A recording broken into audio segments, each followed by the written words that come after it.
We talk a lot about the score sheets, the stunts, the trophies, but what about the moments that happen when the music stops? The conversations on the bus, the lessons learned in locker rooms, and the silent pressure of being the person everyone looks to for answers. How did we get here? For most of us, it started with a love for the sport, but turned into a calling to build better humans. I'm Coach Marley, and welcome to the first episode of Beyond the Bell. Let's talk about the foundation we're building, way beyond the sidelines.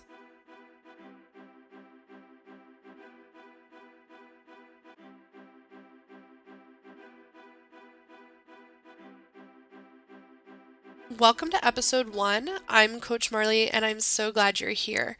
We're kicking things off with a big one, the origin story. Because let's be real, nobody wakes up as a 5-year-old and says, I want to spend my Friday nights worrying about bus schedules and stunt progressions. So, how did this sport become our life? Let's get into the how and the why behind the bow. So, I have spent the last 11 years in the world of cheerleading, transitioning from an all star and sideline athlete to then coaching at the youth level, all star level, high school, and now here I am at the middle school level. I felt the adrenaline of a hit routine, the heartbreak of a fall at nationals, and the total exhaustion of a 12-hour practice day.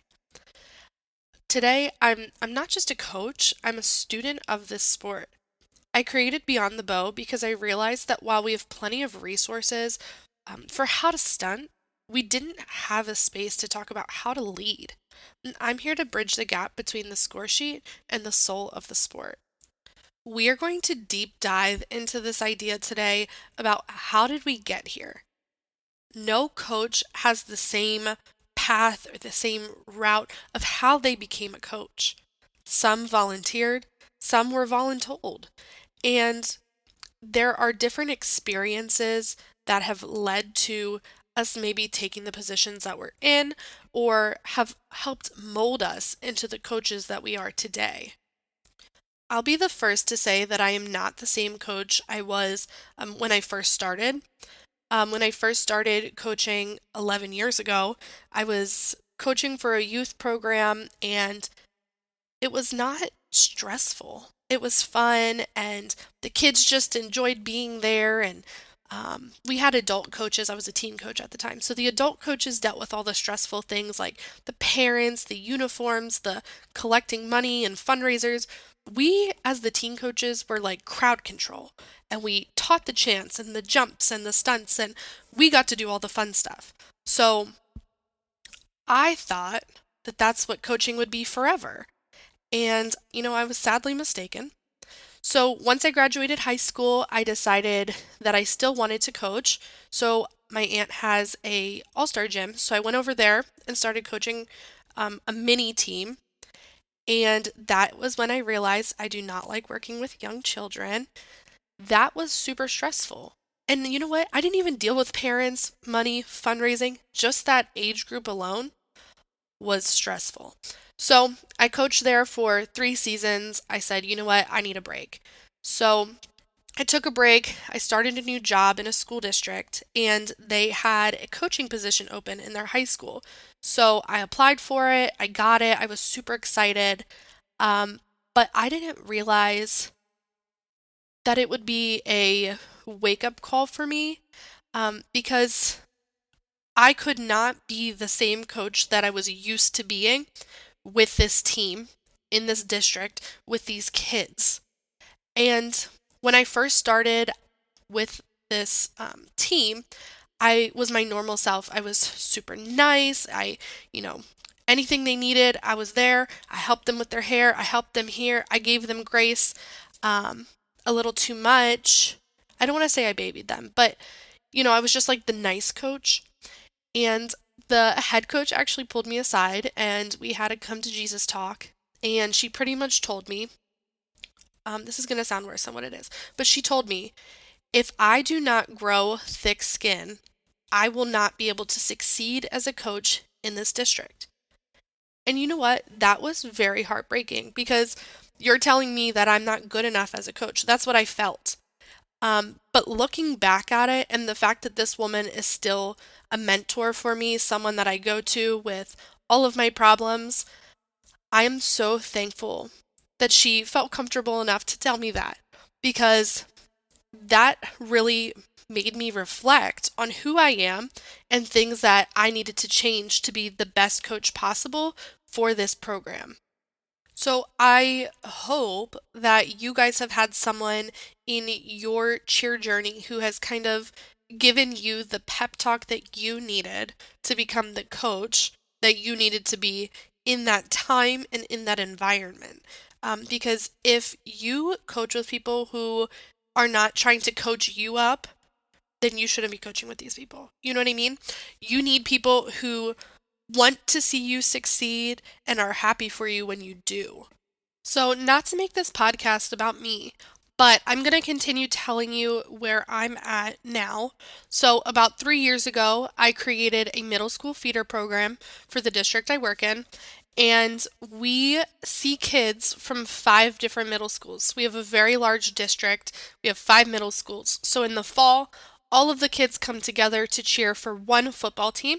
And then in the winters, they cheer at their middle school for their basketball team. So the program has gotten very big very quickly. I did not expect this much growth in only 3 years. So my first season, we literally had nothing. But I had 15 to 16 kids that season. They really helped me create the foundation that we have for this program now. I learned a lot about myself. I learned a lot about leading and creating a program, and those kids really helped me with building that. So I'm so thankful for them and their families. Um, the second year, I had 20 kids for the fall, and then this past fall, I had 65 kids try out. And I could only keep 30, and I ended up keeping 33. And you know what? I felt that it was the right thing at that time.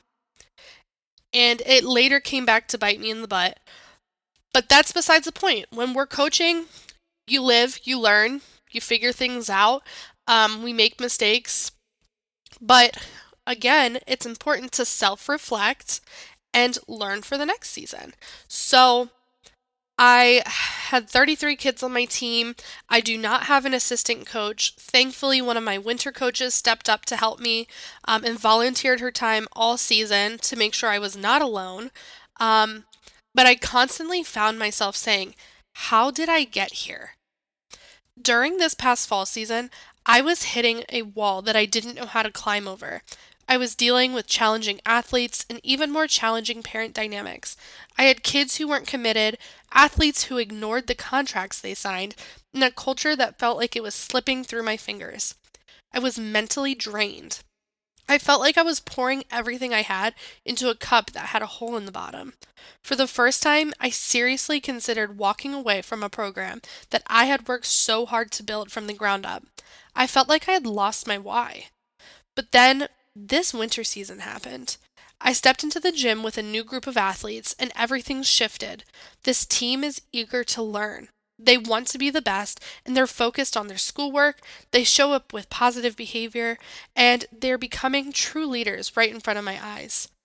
Seeing their growth caused my entire mentality to switch. The fog cleared and I was finally able to see my purpose clearly again. I had realized that the hard season wasn't there to break me. It was there to prepare me to lead this team differently. I'm sharing this because I know that there's a coach listening who is in their fall season and feeling drained and ready to quit. I want you to know that your purpose hasn't changed, even if your season has. As we continue to self reflect, ask yourself some of these mid season check in questions. When you look at your roster right now, are you coaching for the athletes you have, or are you still mourning the athletes you wish they were? If you were able to write a contract for yourself as a coach today, what is the one non negotiable boundary you need to set to protect your mental peace? Think back to your toughest practice this month. Did it drain you because of the work or because of the culture? Identifying the difference is the first step to fixing it. Who is one athlete on your current team that is eager to learn but quiet? How can you pour into them this week to remind yourself why you started this? If you are in a fall season of burnout right now, what is one small winter win you can look for today to prove your purpose is still there? Before you head into your next practice or step off that bus, remember you are building more than just a routine. You're building a legacy in those athletes. Thanks for joining me for the very first episode of Beyond the Bow. If this episode made your commute or your coaching bag packing a little easier, hit that subscribe button and share with your coach bestie. Please find me on Instagram at Beyond the Bow Podcast.